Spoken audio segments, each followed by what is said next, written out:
Agora o que você precisa entender? Presta atenção. Essa visão dispensacionalista e pré-tribulacionista, ela é recente. Ela é predominante hoje no Brasil e no mundo. Essa ideia surgiu de uma mulher chamada Margaret MacDonald. Ela teve uma visão que Jesus arrebataria a igreja secretamente e que depois retornaria.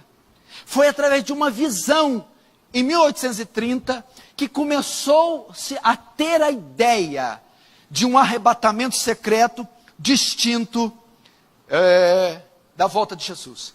Depois, tendo frequentado reuniões com essa mulher e ouvindo sobre a visão e o testemunho dela, que foi escrito em livro, foi quem eles chamam de o pai do dispensacionalismo, John Nelson Darby. Foi o líder do movimento dos irmãos. E também foi o pai do dispensacionalismo moderno. Este homem, John Darby, foi responsável no século XIX por implantar o dispensacionalismo. Agora, o que a Bíblia diz? Onde estão os textos que comprovam que a volta de Jesus e o arrebatamento são um ato único? Vamos abrir Mateus 24 para você ver a simplicidade dos textos e dos fatos.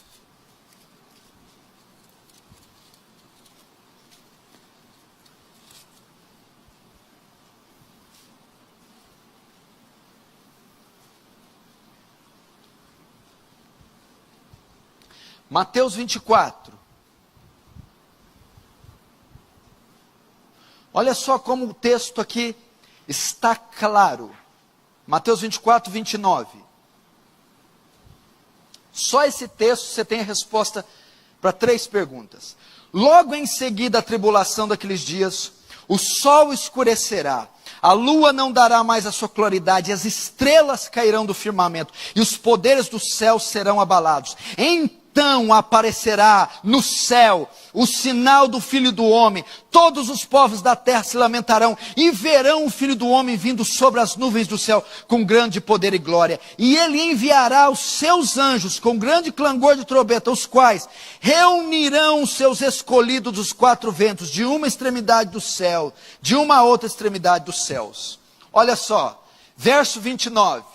Logo em seguida a tribulação. Então, o texto está dizendo de um ato que aconteceu depois da tribulação, ok? Que tribulação é essa?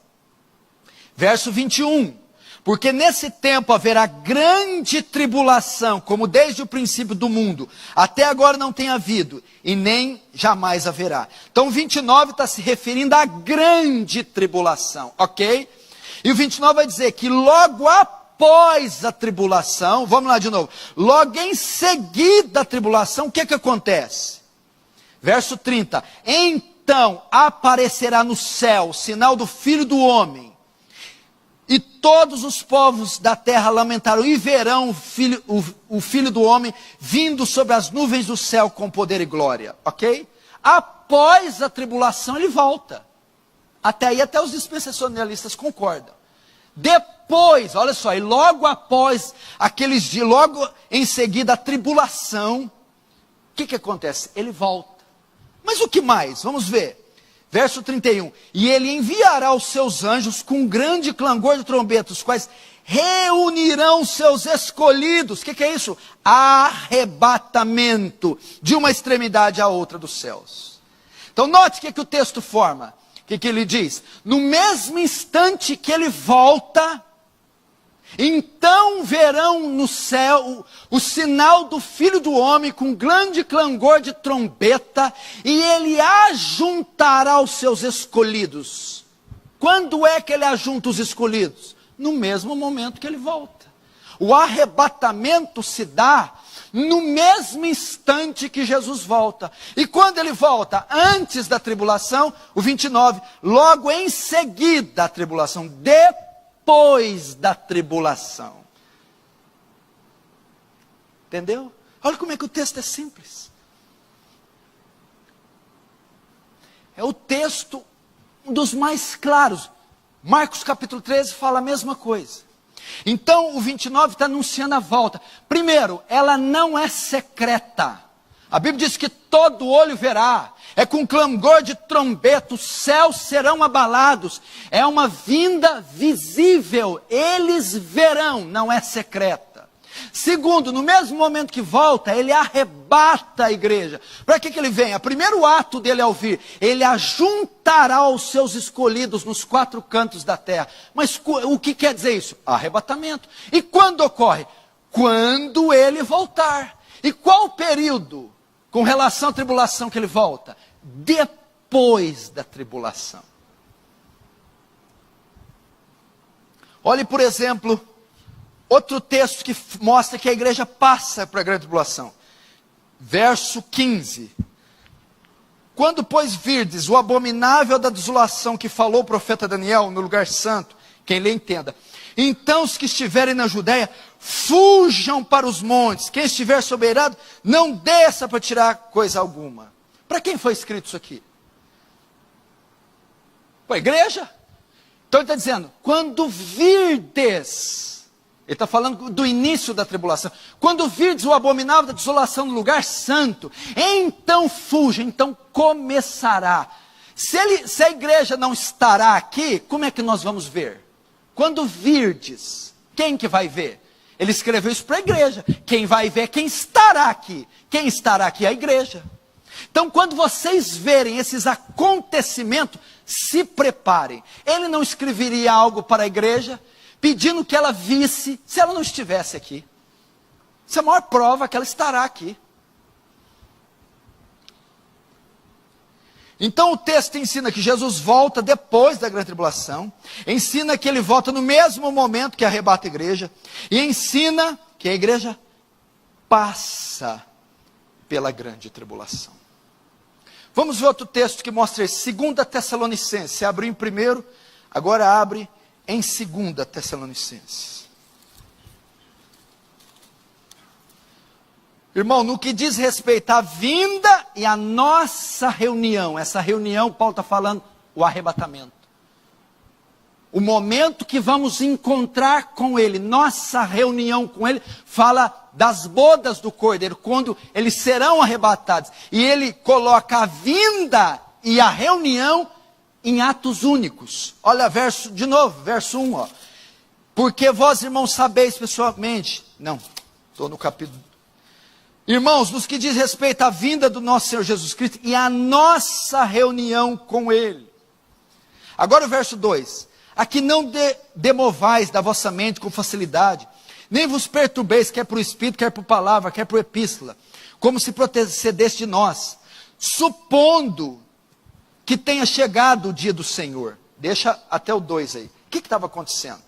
Lembra que ele tinha mandado na primeira epístola, falando do arrebatamento, da volta de Jesus, da ressurreição, no capítulo 4?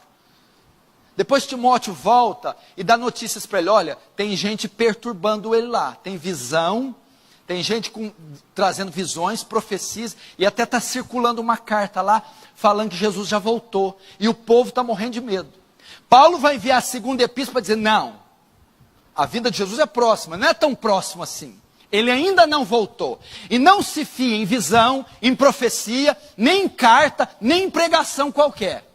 Ele vai tentar mostrar para eles que antes de Jesus vir, tem algo ainda. Olha só, verso 3.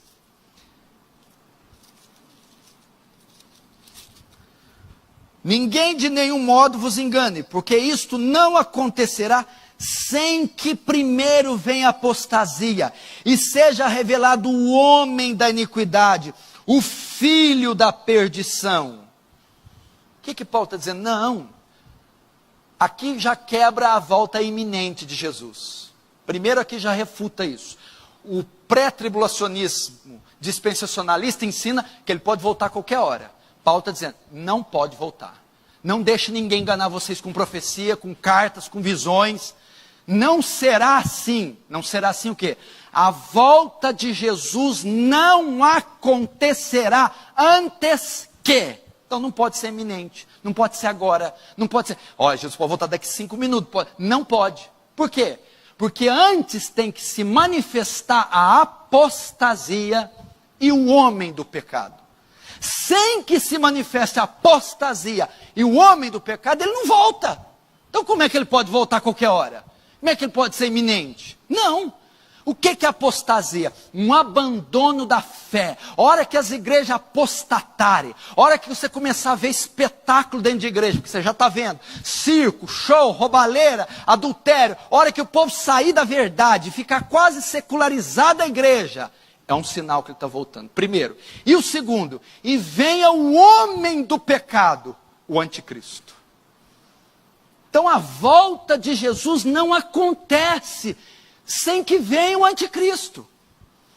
É necessário o anticristo se manifestar. Aí ele volta. Agora vamos continuar.